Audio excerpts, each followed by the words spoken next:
মহান আল্লাহ পাক রব্বুল আলামিনের কাছে শুকরিয়া আদায় করছি।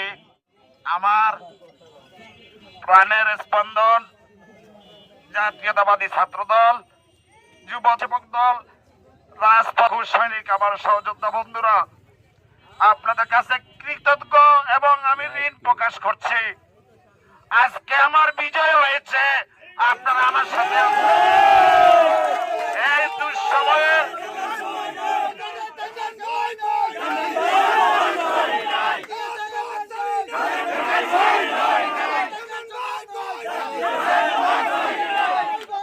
যারা 17 বছর অন্যায় অত্যাচার পেশির সরকারের জুলুম নির্যাতনের শিকার হয়ে রাজপথে দেশনেত্রী বেগম খালেদা জিয়া এবং তারুণ্যের অহংকার রাষ্ট্র আগামী রাষ্ট্রনায়ক তারেক রহমানের নির্দেশে এখনো রাজপথে রয়েছে। আমার সহযোদ্ধা বন্ধুরা, আপনাদেরকে আগামী বিএনপি দ্বিবার্ষিক সম্মেলনে অংশগ্রহণ করে সুশৃঙ্খলার সাথে সম্মেলন সফল করার উদাত্ত আহ্বান জানাচ্ছি।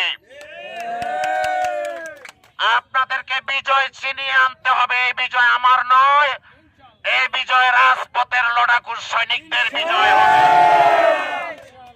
আগামীকালকে ফুটবল বিজয় হবে, রাজপথ বিজয় হবে, গণতন্ত্রের বিজয় হবে। আগামীকালকের বিজয়ের মধ্যে দিয়ে মোংলা রামপাল আসনে ধানের শীষের কান্ডারি বিজয়ী হবে। প্রিয় বন্ধুরা, আমি একটি কথা বলতে চাই, সেটি হলো যারা আজকে আমার সাথে প্রতিদ্বন্দ্বিতা করছেন সাধারণ সম্পাদকে, আমার লজ্জা লাগছে, আমি কষ্ট পাচ্ছি, মর্মাহত হচ্ছি, আমি দুঃখিত হচ্ছি, ব্যথিত হচ্ছি। কারণ পতিত আওয়ামী সরকারের ছত্রছায়া থেকে